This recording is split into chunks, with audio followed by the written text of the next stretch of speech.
श्री गणेशाय नमः। श्री गुरुवे नमः। ओम नमः शिवाय। आप सभी भक्तों का शिव पुराण कथा में स्वागत है। आज की कथा में वायव्य संहिता 32वां अध्याय सिद्धि कर्मों का निरूपण। उपमन्यु बोले, हे कृष्ण जी, सर्वप्रथम प्राणवायु को जीतना चाहिए, क्योंकि इस पर विजय प्राप्त होने से सब वायु पर विजय मिल जाती है। क्रमानुसार अभ्यस्त किया गया प्राणायाम सब दोषों को हटा देता है। यह शरीर की भी रक्षा करता है। जब प्राणवायु पर विजय प्राप्त हो जाती है तो विष्ठा, मूत्र, कफ सभी मंद पड़ जाते हैं। श्वास वायु लंबी तथा देर से आने लगती है। हल्कापन, द्रुत गमन, उत्साह, बोलने में चातुर्य, सभी रोगों का विनाश सब प्राणायाम की सिद्धि से पूरे हो जाते हैं। इंद्रियों को वश में करने का नाम प्रत्याहार है, क्योंकि इंद्रियां ही विषयों में संलग्न होती हैं। सभी इंद्रियों को वश में कर लेना ही परम सुखकारी होता है। यह ही विद्वानों को ज्ञान और वैराग्य प्रदान करता है।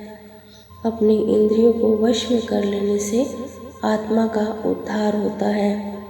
अपने हृदय को एकाग्र करना और शिव चरणों में समर्पित कर देना ही सांसारिक बंधनों से मुक्ति प्रदान करता है।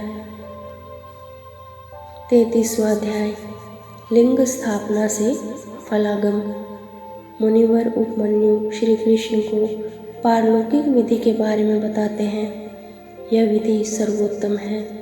इस त्रिलोक में निवास करने वाले सभी प्राणी इस विधि का आश्रय लेकर अपने पद को प्राप्त करते हैं।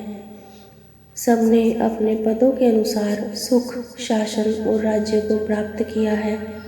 भगवान शिव को श्वेत चंदन के जल से स्नान कराएं, श्वेत कमल से ही उनका पूजन कर हाथ जोड़कर प्रणाम करें, उन्हें कमल के ही आसन पर विराजमान करें, धातु का शिवलिंग बनाकर उसका पूजन करें, बेलपत्रों द्वारा कमल के दाईं ओर बैठे हुए भगवान शिव और देवी पार्वती का पूजन आराधन करें, फिर सुगंधित वस्तुओं से सुरभित करें।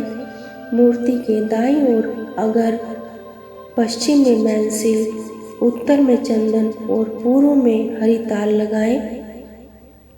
तत्पश्चात भगवान शिव की मूर्ति के चारों ओर गूगल और अगर की धूप दें, फिर उन्हें नए वस्त्र पहनाएं, फिर उन्हें खीर का नैवेद्य अर्पित कर घी का दीपक जलाएं। मंत्रोच्चारण करते हुए शिव जी की परिक्रमा करके हाथ जोड़कर प्रार्थना करें और अपने द्वारा किए गए अपराधों के लिए क्षमा याचना करें। इस प्रकार पूजन करने से मोक्ष की प्राप्ति होती है। 34वां अध्याय लिंग स्थापना से शिव प्राप्ति। मुनि उपमन्यु ने श्री कृष्ण से कहा, हे कृष्ण, जितने भी प्रकार की सिद्धियां हैं वे लिंग की स्थापना करने से तत्काल सिद्ध हो जाती हैं। सारा संसार लिंग का ही रूप है, इसलिए इसकी प्रतिष्ठा से सबकी प्रतिष्ठा हो जाती है। ब्रह्मा, विष्णु और रुद्र कोई भी अपने पद पर स्थिर नहीं रह सकते। अब मैं तुम्हें भगवान शिव के लिंग के बारे में बताता हूँ। लिंग 3 गुणों को उत्पन्न करने का कारण है। वह आदि और अंत दोनों से रहित है। इस संसार का मूल प्रकृति है और इसी से चराचर की उत्पत्ति हुई है। यह शुद्ध, अशुद्ध और शुद्धाशुद्ध आदि से 3 प्रकार का है। सभी देवता और प्राणीजन इसी से उत्पन्न होकर अंत में इसी में लीन हो जाते हैं। इसलिए भगवान शिव को लिंग रूपी मानकर उनका देवी पार्वती सहित पूजन किया जाता है। भगवान शिव और देवी पार्वती की आज्ञा के बिना इस संसार में कुछ भी नहीं हो सकता। त्रिलोकी के प्रलय काल आने पर जब भयानक प्रलय मची थी, उस समय श्री हरि भगवान विष्णु क्षीर सागर में अथाह जल के नीचे शेष शैया पर सो गए। तब उनके नाभि कमल से ब्रह्मा जी की उत्पत्ति हुई। शिव जी की माया से मोहित ब्रह्मा जी विष्णु जी के पास जाकर उनसे बोले, तुम कौन हो? यह कहकर उन्होंने निद्रामगन श्रीहरि को झंझोड़ दिया। तब जागकर श्रीहरि ने आश्चर्य से अपने सम्मुख खड़े व्यक्ति को देखकर पूछा, पुत्र तुम कौन हो और यहाँ क्यों आए हो? यह सुनकर ब्रह्मा जी को क्रोध आ गया। तब वे दोनों ही अपने को बड़ा और सृष्टि का रचयिता मानकर आपस में झगड़ने लगे। जल्दी ही बढ़ते बढ़ते बात युद्ध तक पहुँच गई और ब्रह्मा विष्णु में भयंकर युद्ध होने लगा। तब त्रिलोकीनाथ भगवान शिव उस युद्ध को रोकने के लिए दिव्य अग्नि के समान प्रज्वलित लिंग रूप में उनके बीच में प्रकट हो गए। उन्हें देखकर दोनों आश्चर्यचकित हो गए और उनका अभिमान जाता रहा। तब वे उस लिंग के आरंभ और अंत की खोज के लिए निकल पड़े। ब्रह्मा ने हंस का रूप धारण किया और तीव्र गति से ऊपर चले गए। श्रीहरि ने वाराह रूप धारण किया और नीचे की ओर गए। 1000 वर्षों तक दोनों लिंग के आदि अंत की तलाश में घूमते रहे, परंतु उन्हें कुछ न मिला। उन्होंने यही समझा कि यह कोई प्रकाशमान आत्मा है। तब ब्रह्मा जी और विष्णु जी दोनों ने हाथ जोड़कर श्रद्धा भाव से प्रकाश पुंज शिवलिंग को प्रणाम किया। 35वां अध्याय। ब्रह्मा विष्णु मोह। मुनि उपमन्यु बोले, हे वासुदेव, उस समय वहाँ पर ओंकार का नाद होने लगा, परंतु ब्रह्मा और विष्णु दोनों ही उस ब्रह्म ध्वनि को समझ न सके। ओम में स्थित अकार, उकार और मकार क्रमशः दक्षिण, उत्तर और मध्य भाग में तथा अर्धमात्रा रूपी नाद लिंग के मस्तक पर जा पहुँचा। प्रणव अपना रूप बदलकर वेद के रूप में प्रकट हो गए। अकार से ऋग्वेद, उकार से यजुर्वेद, मकार से सामवेद और नाद से अथर्ववेद की उत्पत्ति हुई। सर्वप्रथम ऋग्वेद की उत्पत्ति हुई। इसमें रजोगुण से संबंधित विधि मूर्ति थी। सृष्टि लोक तत्वों में पृथ्वी, अवय, आत्मा, काल, निवृत्ति, 64 कलाएं और ऐश्वर्य आदि विभूतियाँ ऋग्वेद से प्राप्त हुई। यजुर्वेद से सत्वगुण, अंतरिक्ष और विद्या आदि तत्वों की प्राप्ति हुई। सामवेद से तमोगुणी रुद्र मूर्ति एवं संहारक वस्तुएं उत्पन्न हुई। अथर्ववेद में निर्गुण आत्मा का वैभव, महेश्वरी, सदाशिव, निर्विकार आत्माओं की स्थिति का वर्णन है। नाद मेरी आत्मा है। समस्त विश्व ओंकार के अर्थ का सूचक है। ओम शब्द शिव का वाचक है। शिव और प्रणव में कोई अंतर नहीं है। संसार के रचनाकर्ता ब्रह्मा, रक्षक विष्णु और संहारक रुद्र हैं। रुद्र ही ब्रह्मा विष्णु को अपने नियंत्रण में रखते हैं। वे शिव ही सब कारणों के कारण हैं। आप दोनों बिना बात ही एक दूसरे के दुश्मन बने हैं, इसलिए मैं आपके बीच में शिवलिंग रूप में उत्पन्न हुआ हूँ। यह सुनकर ब्रह्मा और विष्णु दोनों का अभिमान टूट गया और वे शिव से बोले, हे ईश्वर, आपने हमें अपने चरण कमलों के दर्शन का सुअवसर प्रदान किया है। हम धन्य हो गए। हमारा अपराध क्षमा करो। तब भगवान शिव बोले, हे पुत्रों, तुम दोनों अभिमानी हो गए थे, इसलिए मुझे यहाँ लिंग रूप में प्रकट होना पड़ा।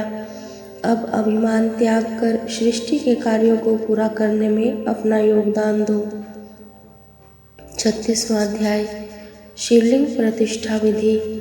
श्री कृष्ण जी बोले, हे मुनिवर, आपने मुझ पर कृपा कर इस अद्भुत कथा को मुझे बताया। अब आप लिंग और वेदी की प्रतिष्ठा की विधि भी बताइए। यह सुनकर उपमन्यु बोले, हे कृष्ण, शुक्ल पक्ष में शिव शास्त्र के अनुसार शिवलिंग का निर्माण कराएं। गणेश जी का पूजन कर लिंग को स्नान के लिए ले जाएं। 5 स्थान की मिट्टी, गोबर और पंचगव्य से शिवलिंग को स्नान कराएं। मंत्रोच्चारण करते हुए लिंग का जल में अधिवास करें। मूर्ति को सुंदर वस्त्र और आभूषणों से सुसज्जित कर उनका पूजन करें। उन्हें चौकी पर स्थापित करें। पूर्व की ओर मूर्ति का माथा और पश्चिम में पिंडी होनी चाहिए। तत्पश्चात पुनः स्नान कर पूजन करें। वेदी की भूमि के ईशान कोण में कमल लिखें। शिवजी का आवाहन कर पूजन करें। वेदी के पश्चिम में चंडिका कमल लिखकर पुष्प अर्पित करें। फिर शिवलिंग को नए वस्त्रों में लपेटें। विद्वेष, कुंभ और वर्धिनी शैवी की स्थापना करें। फिर 4 विप्र मंत्रोच्चारण करते हुए हवन करें। 108 घी की आहुतियों से हवन करें। हवन के पश्चात पूर्णाहुति दें। फिर महापूजन आरंभ करें। 10 कलशों के जल में शिव मंत्र पढ़कर अंगूठे और अनामिका द्वारा मृत्तिका मंत्र जाप करें। फिर उस जल से शिवलिंग का अभिषेक करें। फिर विद्वेष के घर से अभिषेक करें। तत्पश्चात दोनों हाथ जोड़कर भक्ति भावना से भगवान शिव का देवी पार्वती सहित स्तुति करते हुए आवाहन करें। फिर पंचोपचार से उनका पूजन करें। पूजन करने के पश्चात हाथ जोड़कर क्षमा याचना करें। फिर अन्य मूर्तियों को भी इसी विधि से स्थापित करें। सब कार्यों के पूर्ण हो जाने पर आचार्य को यथावत दक्षिणा देकर उनके चरण छूकर आशीर्वाद प्राप्त करें। 37वां अध्याय योग निरूपण। मुनि उपमन्यु बोले, हे केशव, अब मैं आपको योग विधि के बारे में बताता हूँ, जिसके द्वारा सभी विषयों से निवृत्ति हो और अंतःकरण की सब वृत्तियाँ शिवजी में स्थित हो जाएं। वह परम योग है। योग 5 प्रकार का होता है: मंत्र योग, स्पर्श योग, भाव योग, अभाव योग, महायोग। मंत्रों को उनके अर्थ सहित ज्ञान होना महायोग कहलाता है। मंत्रों को प्राणायाम द्वारा सिद्ध करना स्पर्श योग कहलाता है। जब जीवा मंत्रों को स्पर्श न करते हुए भी उनका जाप करती है तो वह भाव योग कहलाता है। प्रलय के समय से संबंध पूरे संसार का विचार अभाव योग कहलाता है। जब साधना करने वाले की भी सभी मानसिक वृत्तियां भगवान शिव से जुड़ जाएं और वह नित्य शिव चिंतन में मग्न रहे, ऐसी दशा महायोग कहलाती है। सांसारिक बंधनों से मुक्ति की कामना करने वाले मनुष्य ही इस चिंतन और वैराग्य को अपने जीवन में अपनाकर महायोग को प्राप्त करते हैं। हमारे शरीर में रहने वाली प्राणवायु को रोकना प्राणायाम कहलाता है। प्राणायाम रेचक, पूरक और कुंभक 3 प्रकार का होता है। साधक को इनका अभ्यास करना चाहिए, क्योंकि इसी से शरीर की शुद्धि होती है। प्राणायाम सगर्भ और अगर्भ 2 प्रकार का होता है। जप और ध्यान वाला प्राणायाम सगर्भ कहलाता है, परंतु जिसमें जप और ध्यान नहीं करते वह अगर्भ प्राणायाम कहलाता है। योगी जन सगर्भ प्राणायाम करते हैं। प्राणवायु पर विजय प्राप्त कर लेने से सभी वायु उस योगी के अधिकार में आ जाती हैं। प्राणायाम शरीर को पुष्ट, स्वस्थ और निरोगी बनाता है। इसके नियमित अभ्यास से कफ, मूत्र, पुरुष आदि कम हो जाते हैं। समस्त इंद्रियों को अपने वश में कर लेना प्रत्याहार कहलाता है। इंद्रियों को अपने वश में रखने से स्वर्ग और न रखने से नरक की प्राप्ति होती है। इसलिए अपने चित्त को एकाग्र रखना चाहिए। भगवान शिव, जो कि सबके ईश्वर हैं, त्रिलोकीनाथ हैं, का ध्यान करने से योगी का कल्याण होता है। अपने पूरे शरीर के साथ साथ इंद्रियों पर काबू पाने से आत्मा का उद्धार होता है। 38वां अध्याय योग गति में विघ्न। उपमन्यु बोले, हे केशव, आलस्य, व्याधि, प्रमाद, स्थान, संशय, चित्त का एकाग्र न होना, अश्रद्धा, दुख, वैमनस्य आदि योग में पड़ने वाले विघ्न हैं। इन विघ्नों को सदा शांत करते रहना चाहिए। सब विघ्नों के शांत होने पर 6 उपसर्ग उत्पन्न हो जाते हैं: प्रतिमा, श्रवण, वार्ता, दर्शन, आस्वादन, वेदना आदि भोग के विषय हैं। यथार्थ ज्ञान प्राप्त हो जाने पर भी विकृष्ट नहीं होता, यही प्रतिमा है। यत्न के बिना जब सब कुछ हमें सुनाई देने लगता है, उसे श्रवण कहते हैं। सभी प्राणियों की बात को जानना और समझ लेना वार्ता कहलाता है। बिना कोई कोशिश किए जब सब कुछ आसानी से दिखाई देने लगे तो उसे दर्शन कहते हैं। दिव्य पदार्थों के स्वाद का नाम आस्वादन है। वेदना को सभी प्रकार के स्पर्शों का ज्ञान माना जाता है। योगी उपसर्ग पाकर सिद्ध हो जाता है। 39वां अध्याय योग वर्णन। उपमन्यु बोले, हे केशव, त्रिलोकीनाथ भगवान शिव का सभी योगी मुनि ध्यान करते हैं। इसी के द्वारा सिद्धियां प्राप्त होती हैं। सविनय और निर्विषय आदि ध्यान कहे गए हैं। निर्विषय ध्यान करने वाले अपनी बुद्धि के विस्तार से ध्यान करते हैं और ब्रह्म में प्रवेश करते हैं। सविषय ध्यान सूर्य की किरणों को आश्रय देने वाला होता है। शांति, प्रशांति, दीप्ति, प्रसाद, ये दिव्य सिद्धियां देवी का ध्यान करते हुए प्राणायाम द्वारा सिद्ध होती हैं। बाह्य और आभ्यंतर अंधकार का विनाश प्रशांति और सभी आपत्तियों का नाश शांति है। बाह्य आभ्यंतर प्रकाश का दीप कहा जाता है। जब हमारी बुद्धि शुद्ध हो जाए, यही प्रसाद है। बाहर भीतर के सभी कार्य पूर्ण होने पर सब कारण प्रसिद्धि हो जाते हैं। भगवान शिव जो साक्षात परमेश्वर हैं का भक्तिपूर्वक ध्यान करने से सभी पाप तत्काल नष्ट हो जाते हैं। बुद्धि का प्रवाह ध्यान एवं स्मरण से होता है। समस्त ऐश्वर्य, अनिमा आदि सिद्धियां एवं मुक्ति भगवान शिव का स्मरण एवं ध्यान करने से मिलती हैं। देवादिदेव महादेव जी का ध्यान मोक्ष प्रदान करने वाला है। इसलिए ज्ञानी मनुष्यों को शिव ध्यान एवं स्मरण अवश्य करना चाहिए। ज्ञान योग यज्ञों से बढ़कर फल देता है। महायोगी योग सिद्ध कर लोकहित और लोक कल्याण हेतु लोक भ्रमण करते रहते हैं। वे विषय वासना को तुच्छ मानते हैं और सब इच्छाओं को त्याग कर वैराग्य ले लेते हैं। वे शिव शास्त्रों में वर्णित विधि के अनुसार अपनी देह का त्याग कर देते हैं। इससे उन्हें मुक्ति प्राप्त हो जाती है।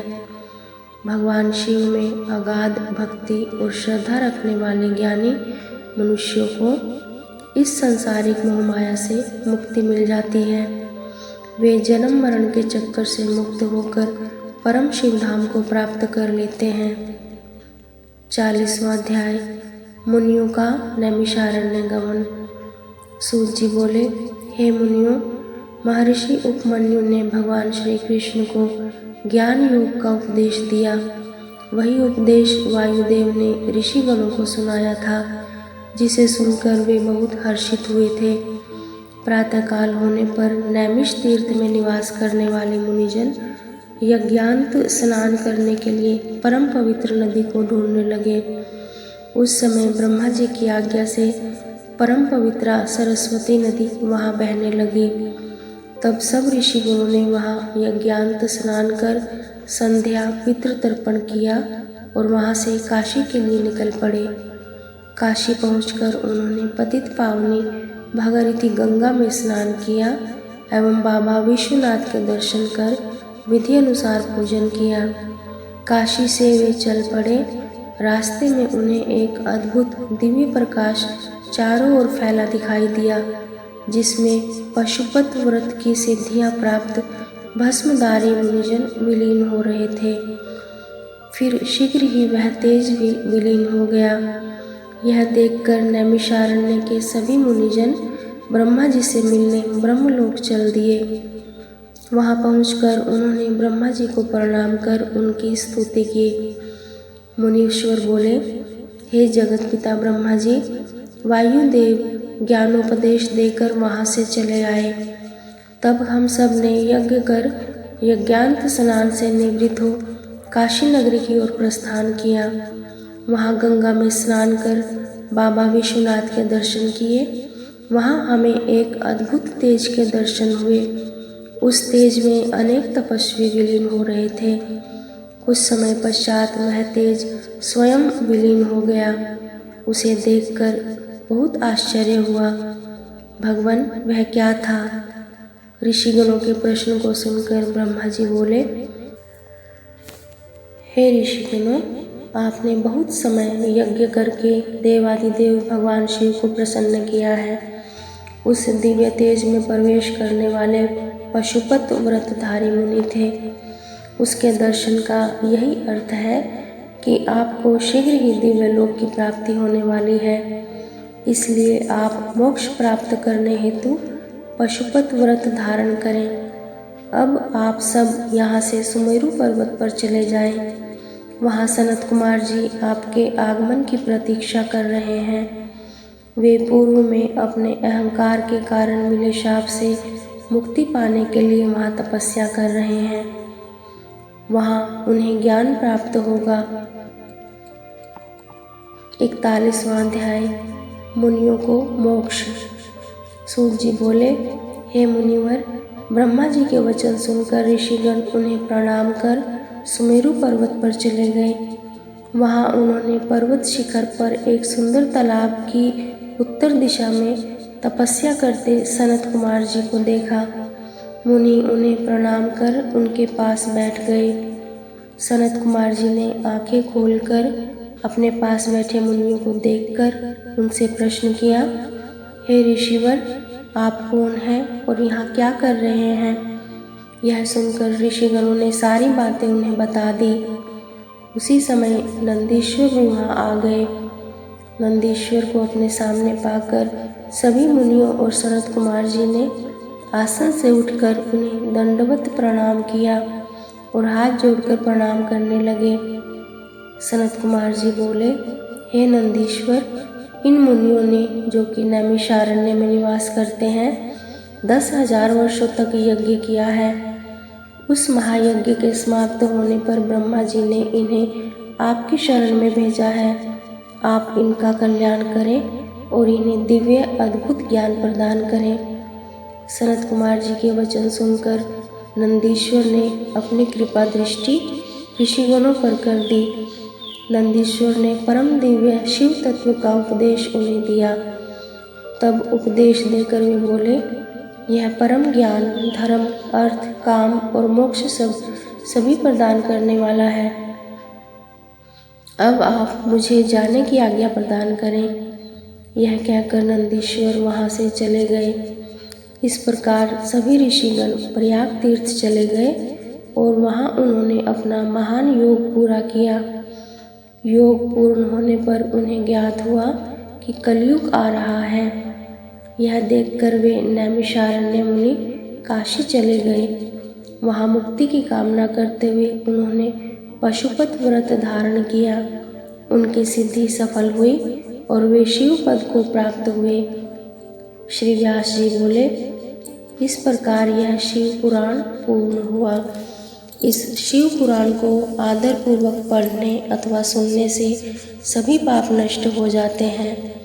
इसे प्रथम बार पढ़ने से या सुनने से सारे पाप भस्म हो जाते हैं। दोबारा श्रवण से भक्तिहीन को भक्ति व भक्त को भक्ति की समृद्धि प्राप्त होती है। तीसरी बार स्मरण करने से मुक्ति मिल जाती है। अपनी मनोकामना पूर्ण करने हेतु इसका 5 बार पाठ करना चाहिए। प्राचीन काल में शिव पुराण का 7 बार पाठ कर अनेक राजाओं, ब्राह्मणों और वैश्यों ने साक्षात शिव दर्शन किए। इस पवित्र ग्रंथ को भक्ति पूर्वक सुनने वाला मनुष्य संसार में सभी सुखों को भोग कर मोक्ष को प्राप्त कर लेता है। शिव पुराण भगवान शिव को बहुत प्रिय है। यह वेदों के समान भोग और मोक्ष देने वाला है।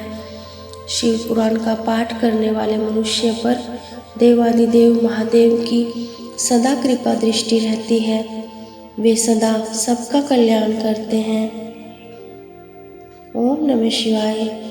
श्री वायव्य संहिता संपूर्ण। शिव पुराण संपूर्ण।